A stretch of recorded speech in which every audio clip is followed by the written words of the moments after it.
esse é o Clube do Livro Café e Histórias.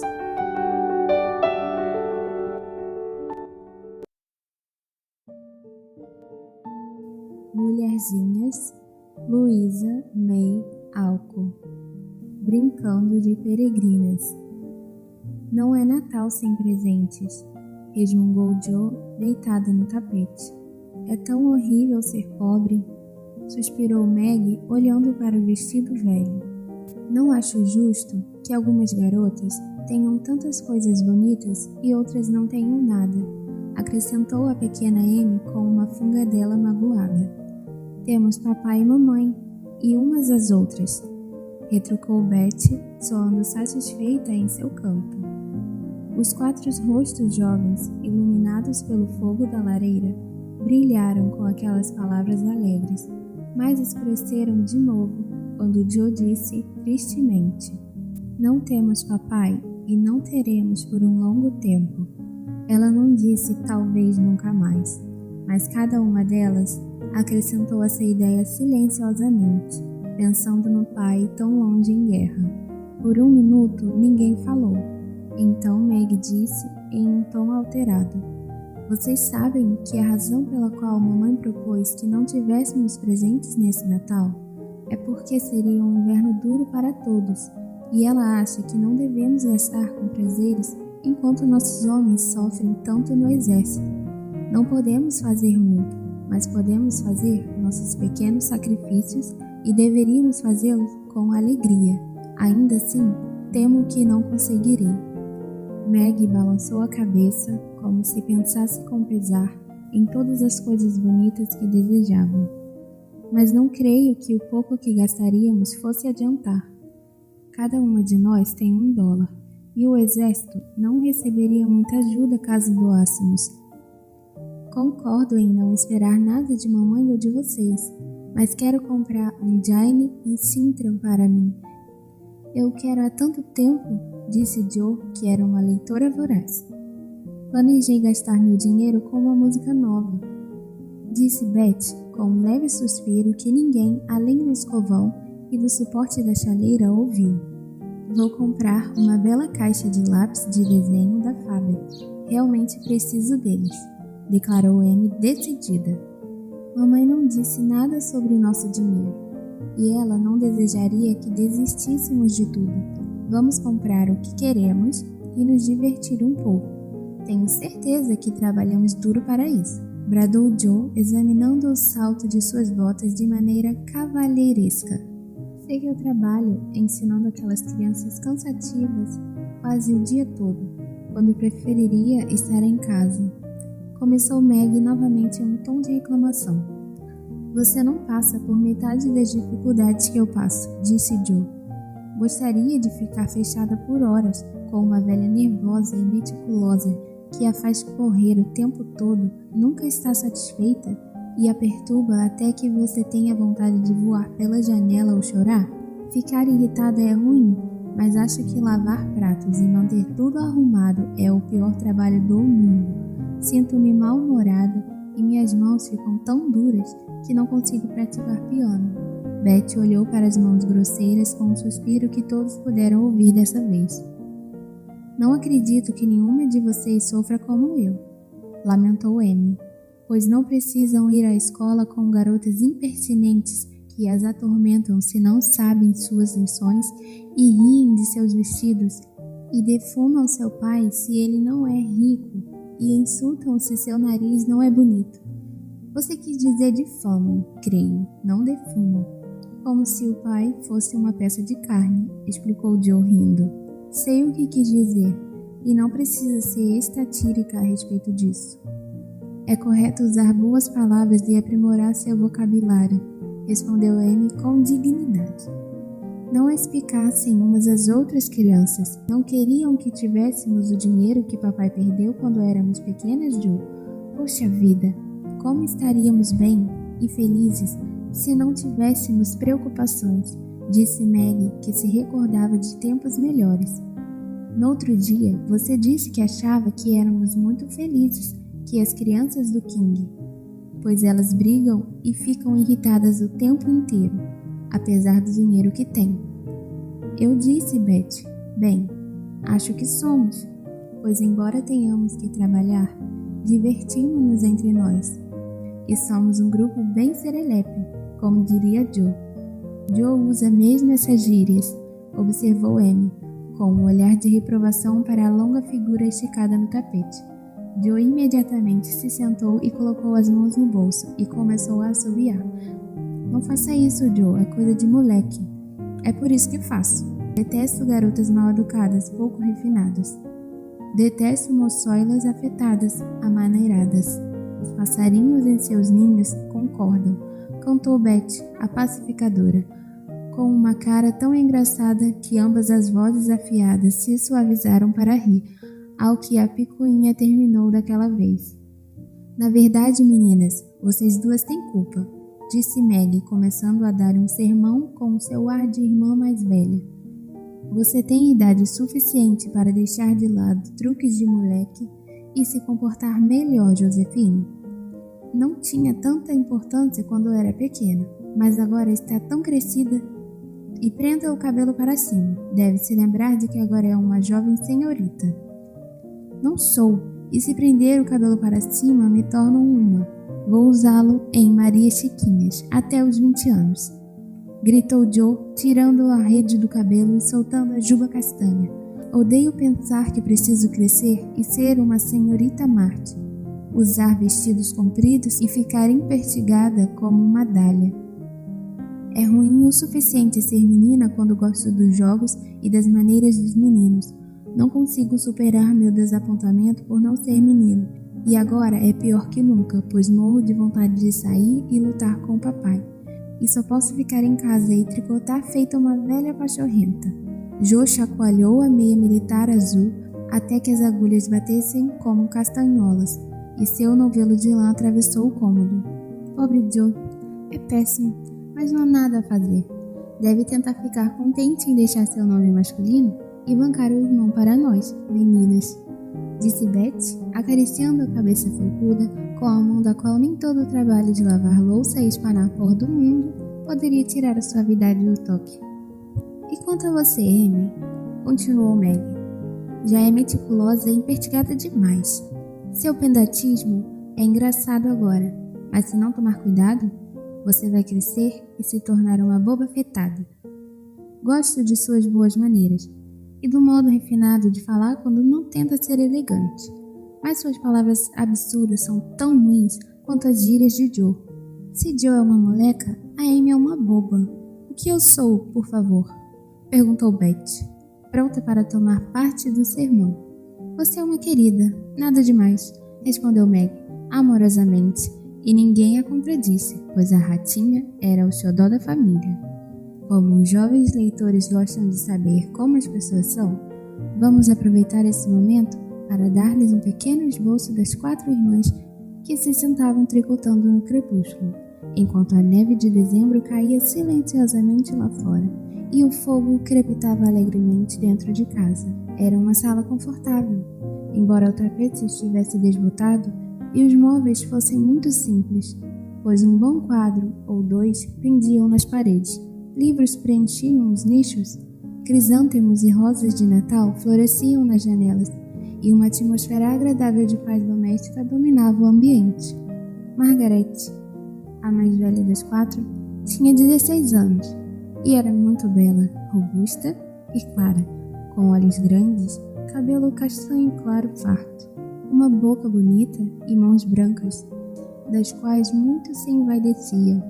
Jo, de 15 anos, era bem alta, magra, de cabelo castanho e lembrava um potro, pois parecia jamais saber o que fazer com seus longos braços e pernas, que atrapalhavam muito. Tinha uma boca decidida, um nariz cômico e olhos cinzentos argutos, que pareciam tudo ver e eram, alternadamente ferozes, engraçados e pensativos. Seu cabelo longo e grosso era sua única beleza, mas ela costumava prendê-lo em uma redinha para que não atrapalhasse. Jo tinha ombros arredondados, pés e mãos grandes, roupas que pareciam esvoaçantes e a aparência desconfortável de uma menina que se tornava rapidamente mulher e não gostava daquilo. Elizabeth, ou Beth, como todos a chamavam, era uma menina rosada, com cabelo sedoso e olhos brilhantes de 13 anos, com modos cautelosos, voz tímida e uma expressão pacífica que raramente se perturbava. O pai delas a chamava de Senhorita Tranquilidade, e o nome lhe caía muito bem, pois ela parecia viver em seu próprio mundo feliz, apenas se aventurando a encontrar os poucos que conhecia e quem confiava. Amy, embora fosse a mais nova, era uma pessoa muito confiante, ao menos de acordo com a sua própria opinião. Uma típica donzela de neve, com olhos azuis, cabelo louro encaracolado, sobre os ombros, pálida e esguia, e sempre se portava como uma jovem dama consciente de suas maneiras. Deixaremos que as personalidades das irmãs sejam descobertas. O relógio bateu às 6 horas e, tendo varrido a lareira, Beth colocou as pantufas ali para esquentá-las. De algum modo, a visão dos velhos sapatos tinha um bom efeito sobre as garotas, pois a mãe estava voltando, e todas se alegravam em recebê-la. Meg parou o sermão e acendeu a lamparina. Amy levantou-se da poltrona sem que ninguém pedisse, e Joe se esqueceu de como estava cansada ao endireitar-se para segurar as pantufas mais perto do fogo. Estão bem gastas, mamãe precisa de outro par. Pensei em comprar para ela com o meu dólar, disse Beth. Não, eu vou comprar, gritou Amy. Sou a mais velha, começou Meg, mas Joe a interrompeu resoluta. Agora que papai está longe, sou o homem da família e vou providenciar as pantufas, pois ele me disse para cuidar bem de minha mãe enquanto ele estiver longe. Eu digo o que vamos fazer, ordenou Beth. Vamos cada uma comprar algo para ela, não algo para nós mesmas. Isso é a sua cara, querida. O que vamos comprar? Perguntou Joe. Todas pensaram seriamente por um minuto, então Meg anunciou, como se a ideia tivesse sido sugerida pela visão de suas próprias belas mãos. Vou dar a ela um bom par de luvas. Sapatos do exército, os melhores que há, exclamou Joe. Uns lenços, todos com bainha, disse Beth. Vou comprar uma garrafinha de colônia, ela gosta, e não vai custar muito. Então restará algum dinheiro para comprar meus lápis, acrescentou Amy. Como vamos dar os presentes? Perguntou Meg. Colocamos todos na mesa e a trazemos para vê-la abrir os embrulhos. Não se recorda de como fazíamos em nossos aniversários? Comentou Joe. Eu tinha tanto medo quando era minha vez de sentar na cadeira com a coroa e vê-las todas marchando em torno de mim para me dar presentes com um beijo. Eu gostava das coisas e dos beijos, mas era horrível abrir os presentes com vocês todas me olhando. Recordou-se Beth, que, ao mesmo tempo, esquentava o rosto e o pão com o chá. Deixemos que mamãe pense que estamos comprando coisas para nós mesmas e, então, faremos uma surpresa. Precisamos ir às compras amanhã, Meg. Há tanta coisa a fazer para a peça da noite de Natal, disse Joe, andando de um lado para o outro com as mãos atrás das costas e o nariz para o ar. Não quero mais atuar esse ano. Estou ficando velha demais para essas coisas, observou Meg, que era a mesma criança de sempre quando se tratava de brincadeiras com fantasias. Não vai parar, eu sei. Enquanto puder, andar por aí com um vestido branco, o cabelo solto e usando coroas de papel dourado. Você é a melhor atriz que temos e será o fim de tudo se desistir, disse Joe. Precisamos ensaiar hoje à noite. Vem aqui, Amy, e faça a cena do desmaio. Você fica dura demais como um teçador de lenha. Não posso fazer nada. Nunca vi ninguém desmaiar. E não escolho me encher de hematomas caindo direto como você. Se puder descer com facilidade, vou ao chão. Se não puder, cairei sobre uma cadeira e serei graciosa. Não importa se Hugo corre atrás de mim com uma pistola, respondeu Amy, que não tinha nenhum dom para o teatro, mas foi escolhida porque era pequena, o suficiente para ser carregada aos gritos pelo vilão da peça. Faça assim, aperte as mãos, cambaleie pelo cômodo, gritando freneticamente, Rodrigo, salve-me, salve-me! E lá se foi Joe, com um grito melodramático que era de fato empolgante. Amy a imitou, mas colocou as mãos com firmeza diante de si e balançou como se fosse movida por uma máquina. Seu parecia mais sugerir que alfinetes a espetavam do que medo e angústia. Jo deu um gemido desesperado e Maggie riu sem disfarçar. E Betty deixou o pão queimar enquanto observava a diversão com interesse. Não adianta, faça o melhor que puder quando a hora chegar. E, se a plateia rir, não me culpe. Vamos, Maggie. Então as coisas seguiram suavemente, pois Dom Pedro desafiava o mundo em um discurso de 2 páginas, sem pausa. Agar, a bruxa, entoou um canto horrível sobre seu caldeirão cheio de rãs fervendo, com um efeito estranho. Roderigo partiu virilmente com as correntes e Hugo morreu em agonia de remorso arsênico, com um selvagem ha-ha. É a melhor peça que já fizemos, disse Meg, enquanto o vilão morto sentava-se e esfregava os cotovelos. Não sei como consegue escrever coisas tão esplêndidas e atuar nelas, Joe. Você é um Shakespeare, exclamou Betty, que tinha convicção de que suas irmãs eram dotadas de talentos maravilhosos em todas as áreas. Não exatamente, respondeu Joe com modéstia. Acho que A Maldição da Feiticeira, como uma tragédia operística, é muito boa, mas gostaria de tentar Macbeth. Se ao menos tivéssemos um alçapão para banco. Sempre quis fazer a parte do assassinato. Será um punhal que vejo aqui na frente? Murmurou, revirando os olhos e apertando o ar, como tinha visto um famoso ator de tragédias fazer. Não, é o garfo de tostar, com o sapato da mamãe nele em vez de pão. Betty está louca pelos palcos, gritou Meg, e o ensaio terminou em uma explosão geral de risos. Fico feliz em vê-las tão alegres, minhas meninas, disse uma voz animada na porta. E atrizes e públicos se viraram para receber a senhora alta, maternal, com um ar de posso ajudar? Que era um verdadeiro deleite. Ela não estava vestida com elegância, mas era uma mulher de aparência nobre, e as meninas achavam que a capa cinza e touca fora de moda cobriam a mãe mais esplêndida do mundo. Bem, queridas, o que fizeram hoje? Havia tanto a fazer, preparar as caixas para amanhã. Não voltei para casa para almoçar.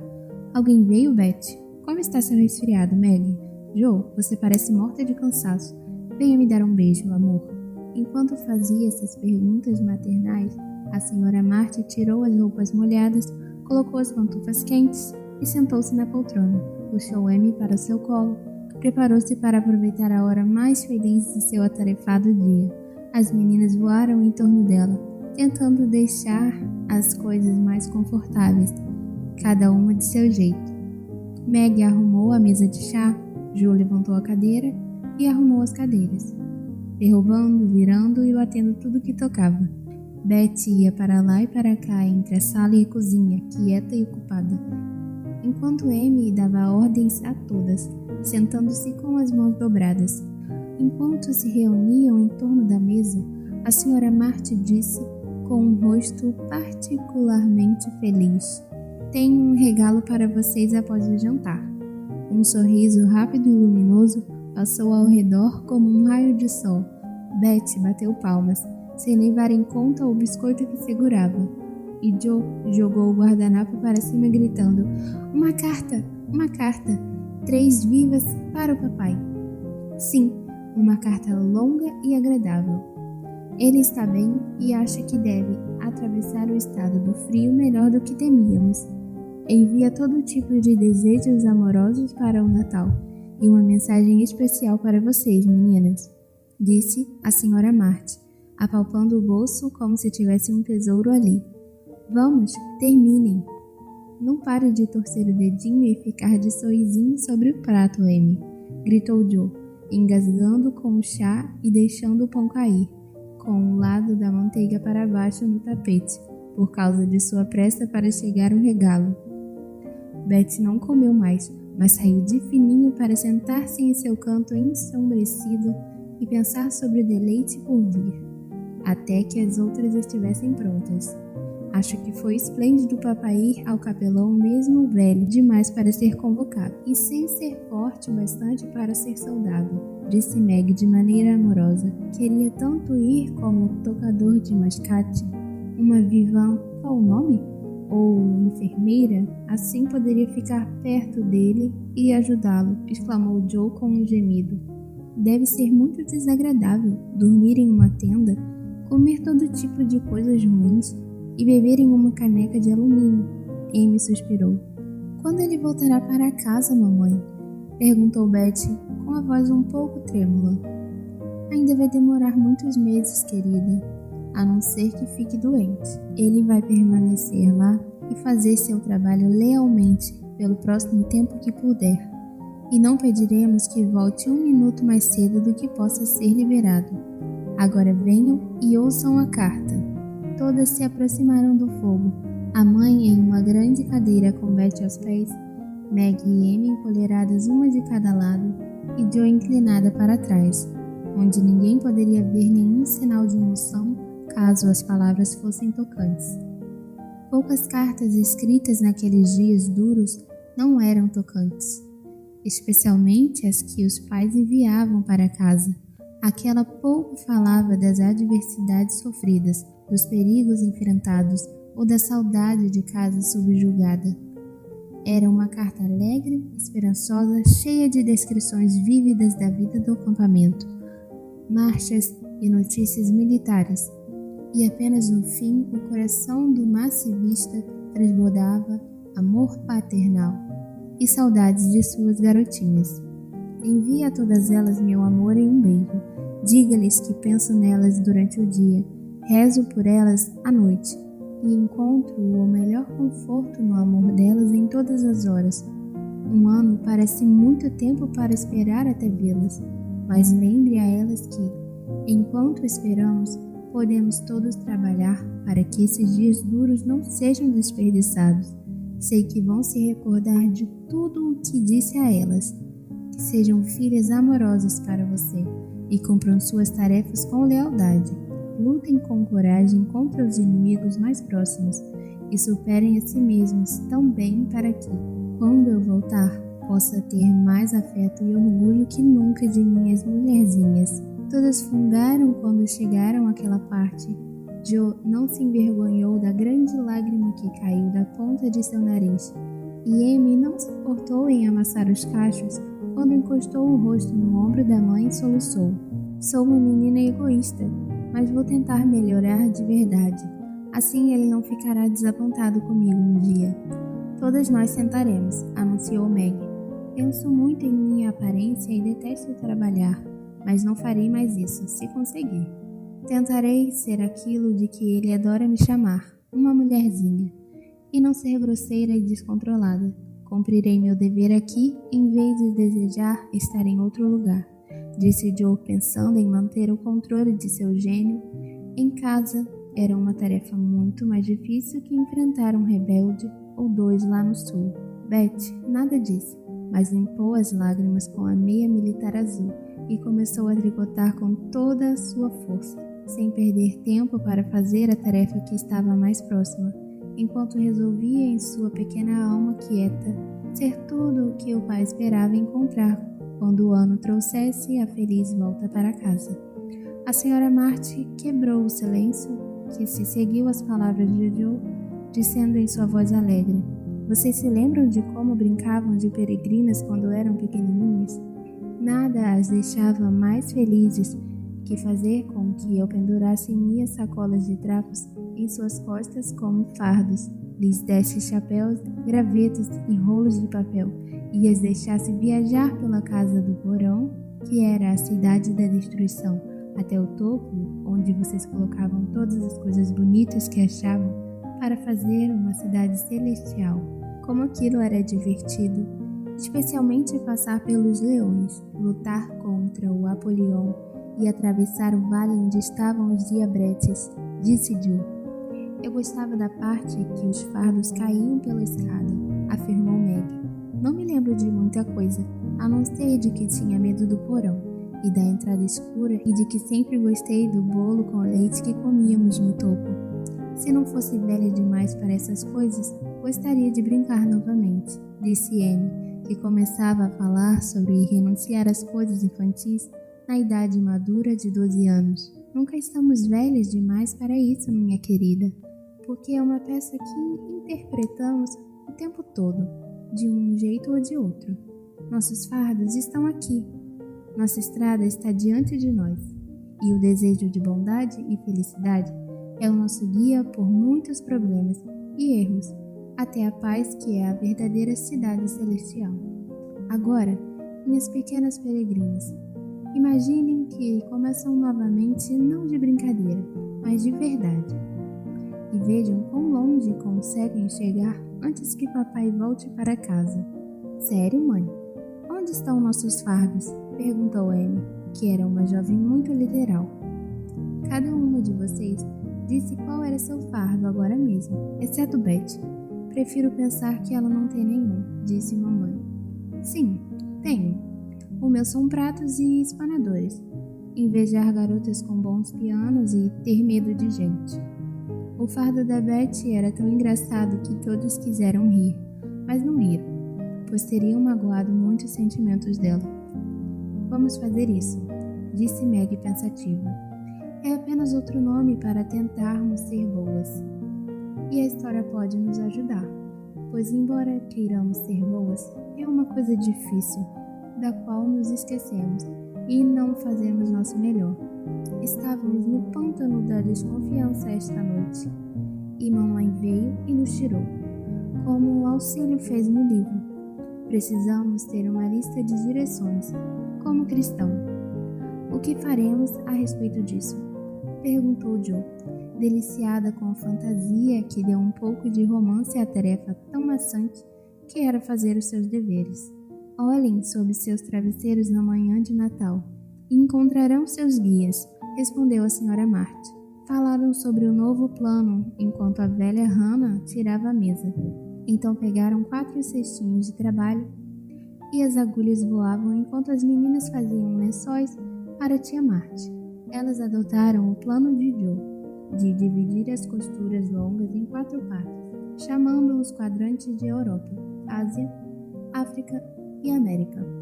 E daquele modo seguiam com excelência, especialmente quando falavam de países diferentes, enquanto costuravam o caminho para eles. Às 9 horas, pararam de trabalhar e cantaram, como era costume, antes de ir para a cama. Ninguém além de Betty conseguia tirar muita música do velho piano, mas ela tinha um jeito de tocar suavemente as teclas amareladas e fazer um acompanhamento agradável para as canções simples que cantavam. Meg tinha uma voz de flauta e ela e a mãe lideravam o coro. Amy churreava como um grilo e Joe vagava pelas cantigas de acordo com a própria vontade, sempre saindo de fora com um coacho ou uma cocheia que estragavam a canção mais melancólica. Sempre fizeram assim, desde o tempo em que podiam balbuciar. Brilha, brilha, estrelinha. Tornara-se um costume da casa, pois a mãe era cantora de nascença. O primeiro som na manhã era sua voz enquanto ela andava pela casa, cantarolando como uma cotóvia. E o último som à noite era o mesmo ruído alegre, pois as meninas nunca ficavam velhas demais para aquela conhecida canção de ninar. Olá, esse é o Clube do Livro Café e Histórias.